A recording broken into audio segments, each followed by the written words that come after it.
নমস্কাৰ সানডে কাৰ নিউজৰ আন এটি এপিছডলৈ আপোনালোক সকলোকে স্বাগতম জনাইছোঁ। আজিৰ এইটো ভিডিঅ'ত মই এপ্ৰিল মাহৰ টপ মানে লিষ্ট চেলিং কাৰ, টপ নহয় একদম তলৰ পৰা টপ মানে লিষ্ট চেলিং কাৰৰ বিষয়ে কথা পাতিবলৈ ওলাইছোঁ। 10 নম্বৰতে জিমনি 257 অৰ্থাৎ 257খন গাড়ী টোটেল বিক্ৰী হৈছে।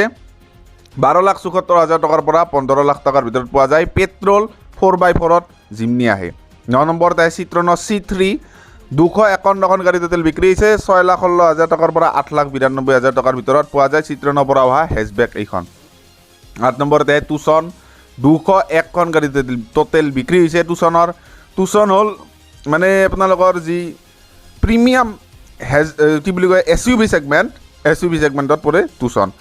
7 নম্বৰতে মাৰুতি চুজুকিৰ ইনভিক্টো 193খন গাড়ী টোটেল বিক্ৰী হৈছে। ইনভিক্টো 19,73,000 টকাৰ পৰা 30,90,000 টকাৰ ভিতৰত ইনভিক্টো পোৱা যায়। 6 নম্বৰত যদি চাবলৈ যাওঁ 6 নম্বৰতে MG গ্লষ্টাৰ ডি ছেগমেণ্ট SUVৰ মানে আপোনালোকৰ গাড়ী 4x4ত আহে 124 ইউনিট টোটেল চল্ড হৈছে। 5 নম্বৰত আহে টাইগুন টিগুৱান মানে দুখন বেলেগ গাড়ী কিন্তু টিগুৱান 108খন গাড়ী টোটেল বিক্ৰী হৈছে মানে যোৱা মাহত। 4 নম্বৰত যদি চাবলৈ যাওঁ 4 নম্বৰত আহে জীপ ব্ৰেণ্ডৰ মেৰিডিয়ান অৰ্থাৎ জীপ কম্পাছৰ আপোনালোকৰ লাম্বা ভাৰ্চনটো 95 ইউনিট টোটেল চল্ড হৈছে।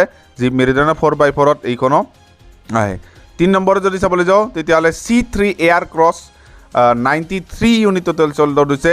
C3 আৰু C3 এয়াৰ ক্ৰছৰ এটাই মাত্ৰ সেই C3 হ'ল আপোনালোকৰ 4-5 চিটাৰ আৰু C3 এয়াৰ ক্ৰছ 7 চিটাৰ। 2 নম্বৰত যদি চাবলৈ যাওঁ 2 নম্বৰত আহে মহেন্দ্ৰা মাৰাজো 20খন গাড়ী টোটেল বিক্ৰী হৈছে। গাড়ীখন আউটডেটেড হৈছে দিয়ক মানে কি ক'ম সেইকাৰণে চেলছ মানে এনেকুৱা হোৱাৰ মানে সেয়ে। 1 নম্বৰত যদি চাবলৈ যাওঁ তেতিয়াহ'লে চিত্ৰনৰ C5 এয়াৰ ক্ৰছ মাত্ৰ এখন গাড়ী টোটেল বিক্ৰী হৈছে মানে আৰু 40-45 লাখ টকা মানে চিত্ৰন কোম্পানীয়ে ইনকাম কৰিছে যোৱা মাহত অকল C5ৰ পৰা।